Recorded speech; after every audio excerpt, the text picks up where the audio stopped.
That day, Graham Moss, ex-Essendon champion, Brownlow medalist, walking out of Windy Hill getting spat on by the Essendon supporters. And that showed, the passion and a lot of antagonism to the Eagles being created. Deep inside each footy club is the story of how it came to be. Team Builders goes behind the scenes with those who made it all happen, to give insight into the creation of some of Australia's biggest football franchises. With Tasmania in the early stages of building a standalone club, after finally being granted a licence to enter the AFL in 2028, the first new club to enter the national competition in 16 years, Team Builders will look back on all the startup teams that joined the then VFL as it expanded beyond the confines of Victoria. From South Melbourne's move to Sydney in 1982, to the Eagles and Bears in 1987, through to Gold Coast and GWS in 2011 and 2012 respectively, we'll talk to inaugural CEOs, presidents, coaches, and star players to get an inside look into how these AFL teams were built from scratch. This is AFL Team Builders. Welcome to AFL Team Builders. In this episode, we're looking at the formation of the West Coast Eagles, who, along with the Brisbane Bears, broke new ground as they entered the then VFL for the 1987 season. The Bears and Eagles' entry into the league came during a tense and financially uncertain time in the Australian football landscape. The VFL competition and many of its clubs were on their knees financially, and the league decided that it needed to broaden its wings, initially establishing clubs in Brisbane and Perth. The genesis of footy's national expansion came via the VFL's so-called Blue Report, which was undertaken in mid-1985 and looked to answer the question why the VFL was struggling to remain a viable financial product. The Blue Report, as it was nicknamed, highlighted the need to expand the competition into Perth, Brisbane and/or Adelaide. While Brisbane eventually gazumped any Adelaide bid for the 1987 season, a club from the West was finally ready to launch. And it didn't take long for the new WA franchise to become a true powerhouse on and off the field.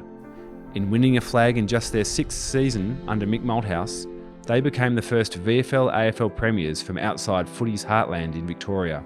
Since then, they have won 3 more flags and become one of the new National League's true financial behemoths. But their early days certainly weren't all smooth sailing. Initially, they were feared and despised by both sides of the country. The Victorian clubs were worried the league was creating a monster in allowing what they viewed as almost a West Australian state of origin team into the league. The West Australian Football League, or WAFL, meanwhile, whose clubs were also on financial tenterhooks, feared that they would wither on the vine when the Eagles joined the biggest game in town. It wasn't an easy starting point, but one that Eagles' inaugural CEO John Walker wasn't daunted by. Previously CEO of the WAFL, he recalls the state body aiming to force its way into the VFL several years earlier, before finally getting the green light in 1986. And I was appointed as the first CEO of the West Australian Football League. And I remember on day one, I got a bit of paper that had eight KPIs. And one of those 8 was a simple one-liner: get West Australia into a national football competition.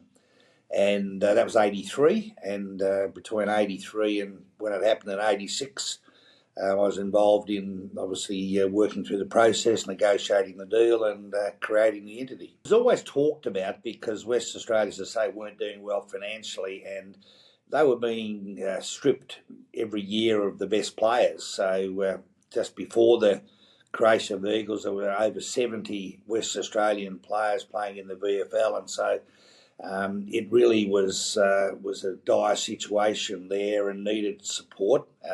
And of course, the excitement of State of Origin was happening around then too. So every year, everyone would get involved in that great clash against Victoria. And so the thought bubbles were there, but no one really quite knew how to make it happen. Fast forward a few years, and WA did finally get the golden ticket, although it wasn't cheap. The Eagles and Bears both had to stump up $4 million to enter the league. Yes, that's right, they had to pay the VFL to join the competition, as opposed to being handed establishment packages, which more modern expansion clubs benefit from today.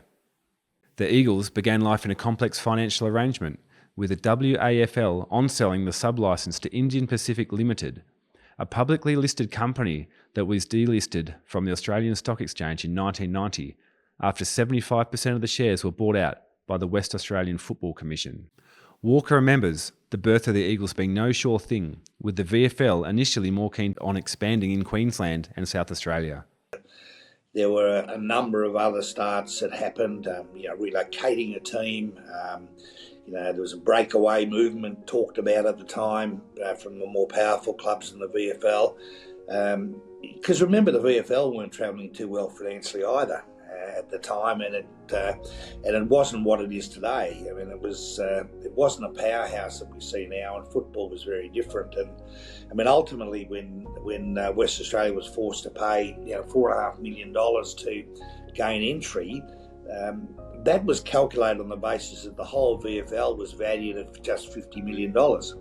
Divide by 12, which were the clubs, and you get $4.5 million. So, buying your entry. So, the hardest thing though probably was convincing that West Australia should go in, because there was clear preference for South Australia by the VFL. There was a clear preference for Queensland, and WA was, I think, thought of as an ongoing recruiting ground. So, getting your credibility up, pushing ourselves to the front of the queue was probably the most difficult challenge we faced. But that's not what we did when we were invited to join the VFL, when we had to put together everything from day one. I think it was October 6, 1986, if I remember rightly, the week after the grand final, that the invitation formally came, and then we had between then and effectively March to get a football team on the ground, get a structure in place, get people in place, and get the money to pay that $4.5 million plus, obviously, players and everything goes with it. So it was just such an exciting challenge, I couldn't turn it down. In hindsight, gaining the licence may well have been the easy part. Now a club had to be built. Players and coaches recruited, staff hired, facilities built, membership and merchandise sold, all in the space of a few months before round 1, 1987. Just as importantly, the club needed a brand, nickname, colours and, of course, a theme song, as Walker recalls. We engaged a consultant to come up with some ideas, and the colours seemed obvious in the end. The blue sky and the yellow sand of West Australia were the basis on which the colours were chosen. The eagle was always seen as a bird of prey. The bird of prey would fly over the Nullarbor and keep those invaders from the east from coming through, and that's why the song was written a bit that way as well. And then the name. So the choice that the board faced with, do we call ourselves the Perth Eagles, because we agreed on Eagles, or the West Coast Eagles? And a bit of debate about that, but ultimately West Coast was chosen because we wanted to portray ourselves as a state team rather than a Perth-based team. So a lot of arguing about those sort of things, and the song was ultimately our advertising agent at the time was Mojo, who'd been famous for a whole lot of sporting jingles over time. So the Sydney-based Mojo people created the music, and the head of creative in Perth, Gunnar Vaughan Sullivan, actually wrote the words.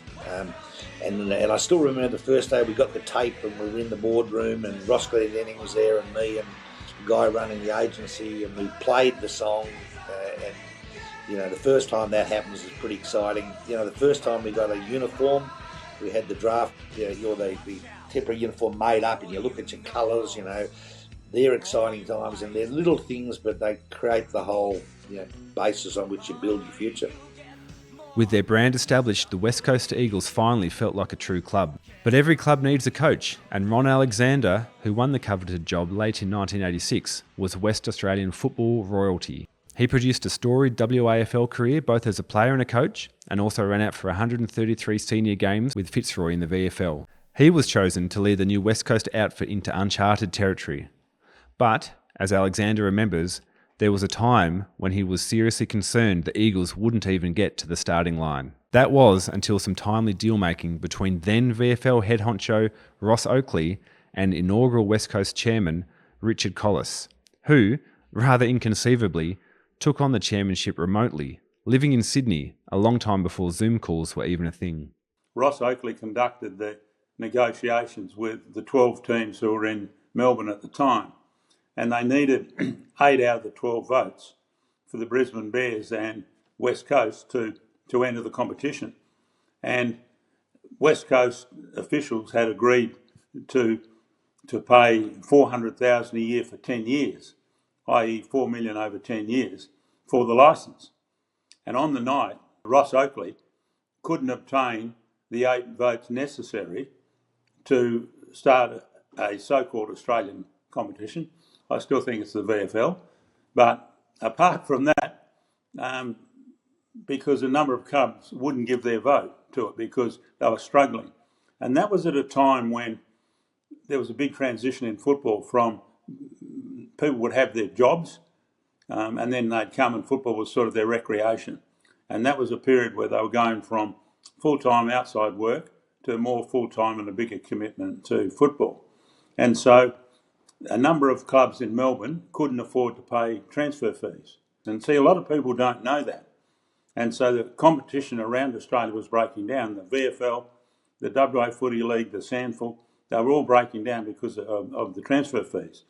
So they couldn't get the votes they needed. So Ross Oakley rings Richard Collis on the night of the 4th of October to say that there's looking like there's not going to be any team unless you pay the $4 million up front, because the clubs wanted the money. And so Richard Collis rang around and agreed to pay the $4 million up front. And Fitzroy, for example, got $600,000 of that money to keep them viable. So that's how they managed to get the votes. In the end, they had to buy them to get the competition up and running. Finally, West Coast had their foot in the door, and Alexander had the unenviable task of building an entire playing list and getting his new squad in some sort of shape for their first official game in March 1987. Historically, WA had produced a cavalcade of premier footballers, many of whom had crossed the divide to play in the VFL over the years. But while the Victorian clubs feared a State of Origin style squad, it wasn't to be, with the Eagles unable to access some of the best locals, which infuriated those in charge of building the new entity, as Alexander recalls. Ross Oakley held the meeting, and in the meantime, Victorian clubs recruited 17 players from Western Australia. And Peter Wilson, of course, Peter Wilson was one of them. He'd agreed to go to Richmond for $100,000. And my wife and I can still remember him knocking on our front door, because he was an East Fremantle player, singing "I'm from Tigerland."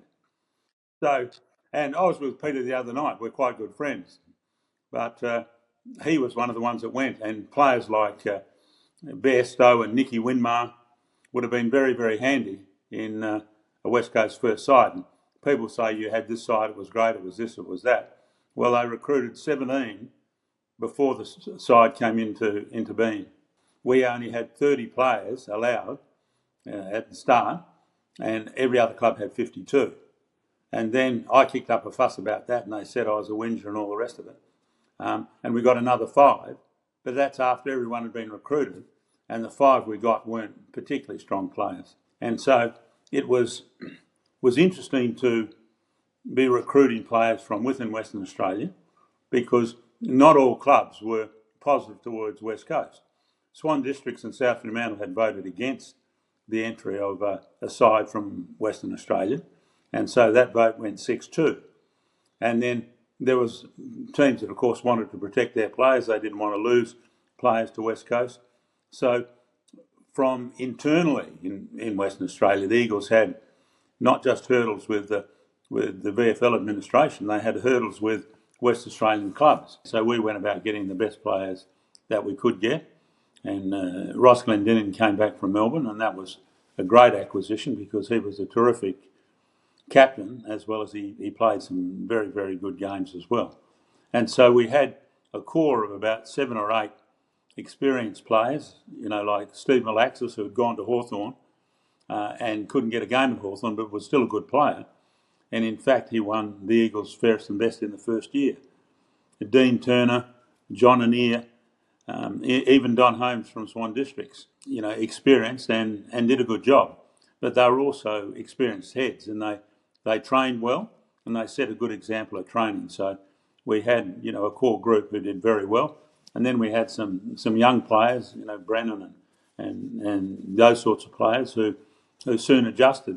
Struggling to entice many VFL quality players to head out west, The Eagles did whatever it took to get a jump on their opponents, as former CEO Walker remembers. Victorian clubs clearly wanted to retain everything they had and get some more, and we were faced with stiff competition. I remember one player, Peter Wilson, who went to Richmond.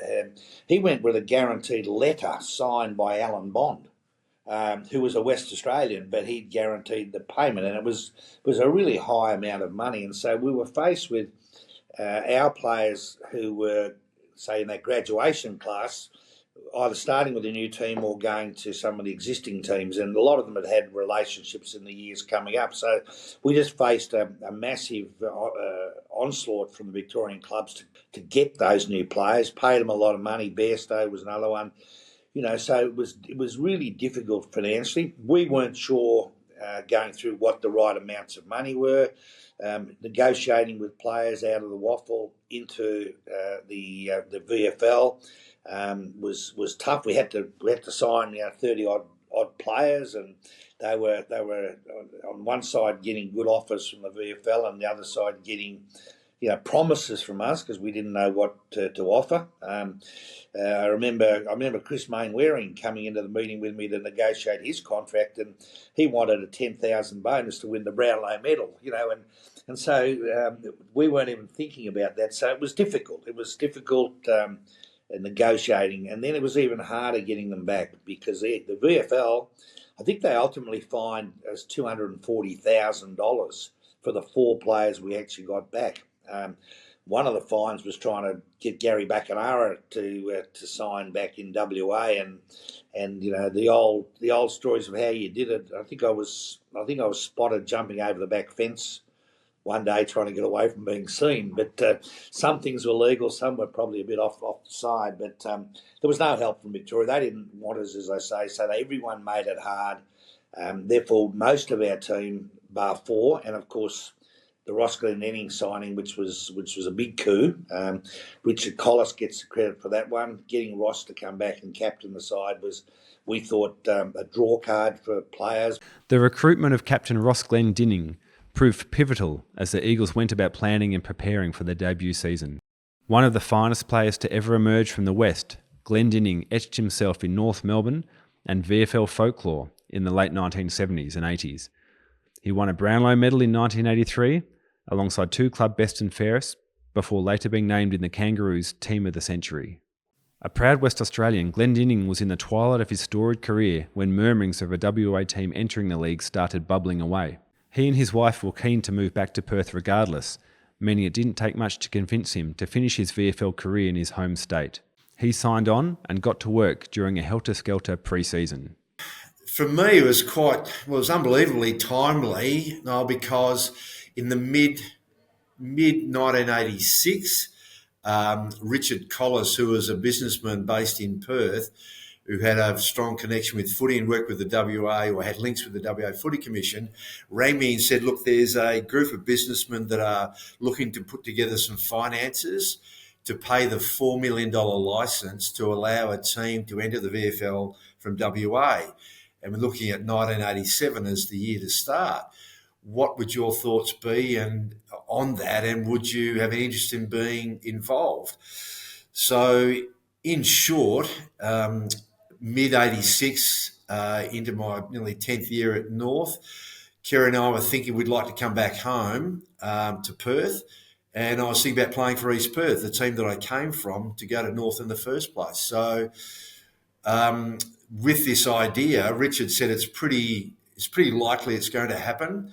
So what he did, he came to Melbourne and he asked me to get together a number of the expats living in Melbourne just to see their view on whether they'd be interested in being involved in the new team. So we had about 24-odd expat West Australians in Melbourne. We met at the Sheraton Hotel in the city.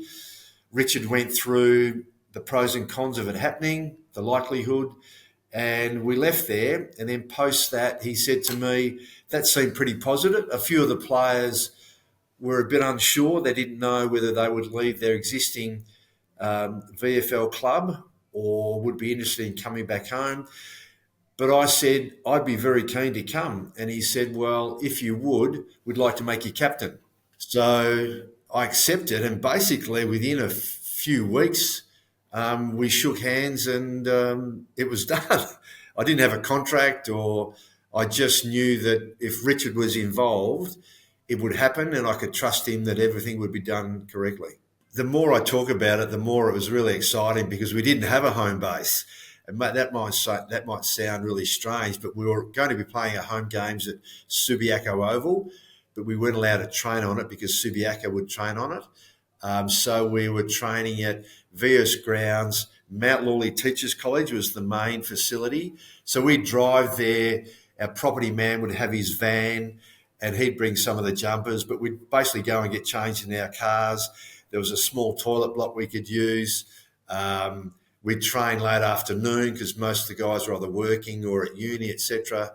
We'd train at McGillivray Oval, which is another university-owned ground, which was near the ocean, so it was bloody windy, but it helped you with your skills.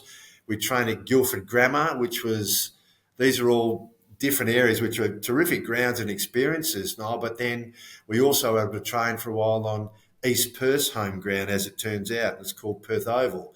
So in doing that, we became, gypsies isn't the right word, but we became closer because we had to gather together. Some of the lads didn't have a car, so you were picking up some of the younger boys or some of the older boys who didn't have a car. So you just worked really hard to make it work. And it was pretty exciting for me because I hadn't been in that position before, and I was, let me phrase this in the right way, I was probably a little bit more settled in my life. I had a home that we were able to buy when we came back to Perth, had a family, my own parents, my wife Kerry's parents. So we had stability.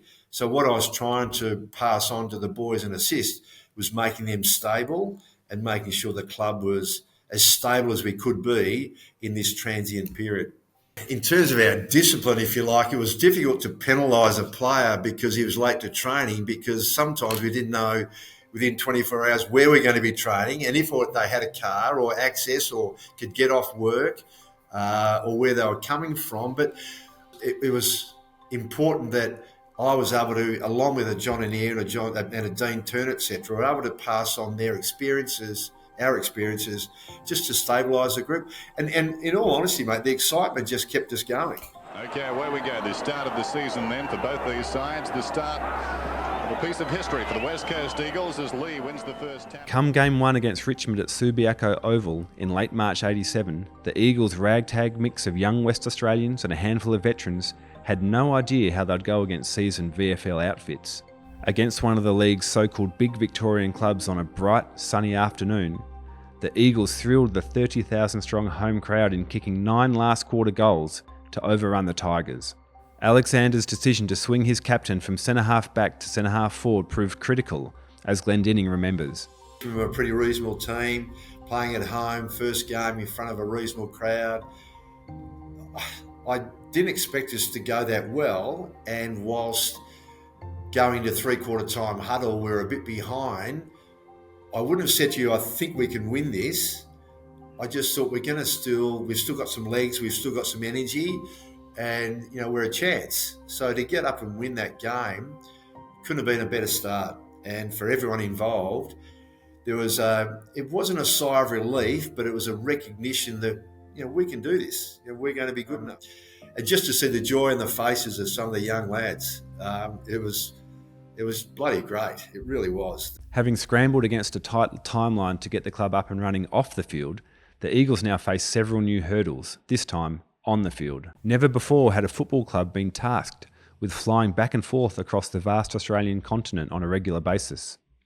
For most of the VFL's existence, the biggest road trip in the league was the hour-long drive down the highway from Melbourne to Geelong, or vice versa.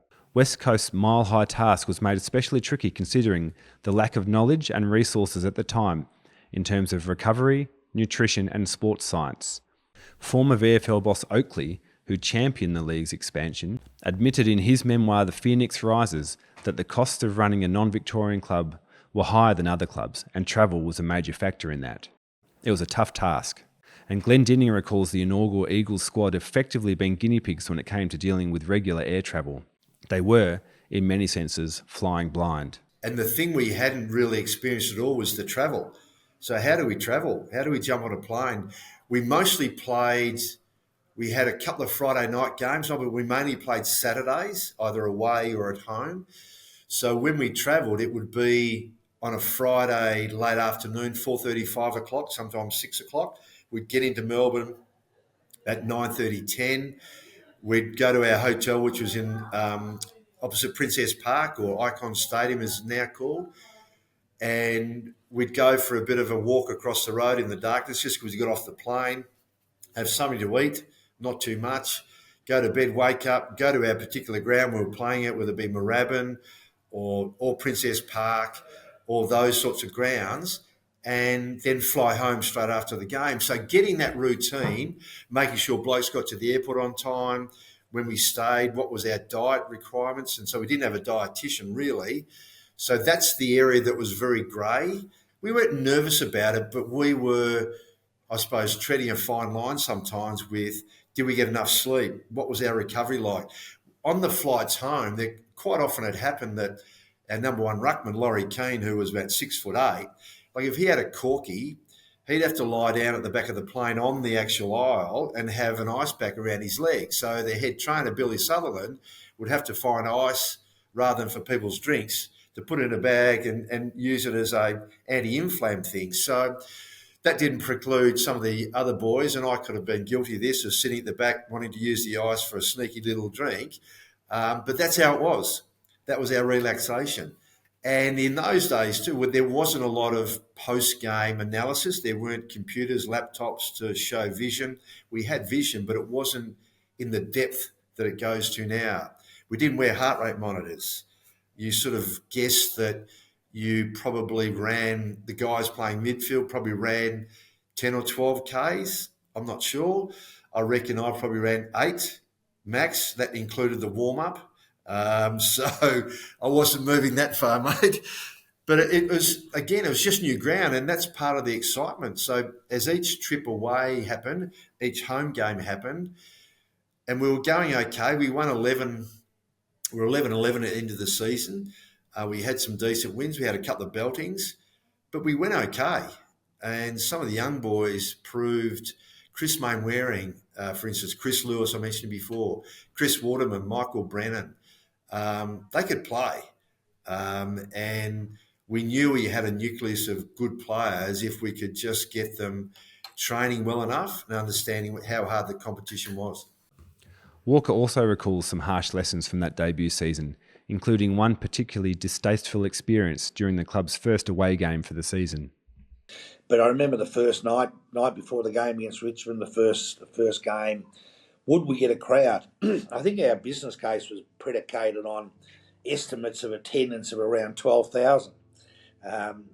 What would the support be for a new team?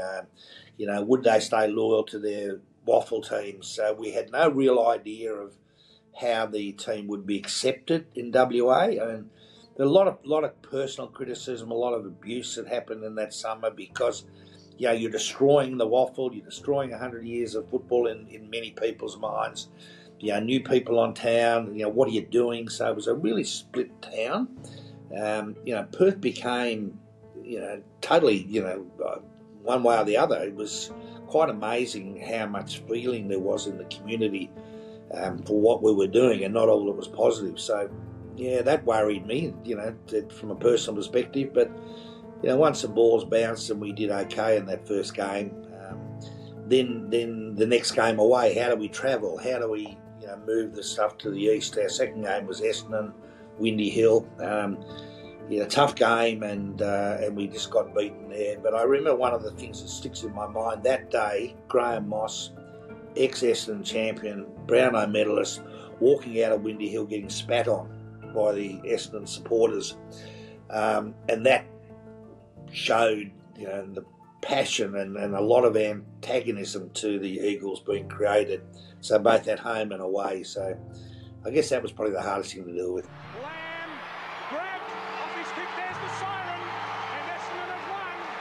Despite these difficulties, the Eagles enjoyed what could only be described as a hugely impressive debut season, splitting their 22 games 11-11 and missing finals by just one solitary victory.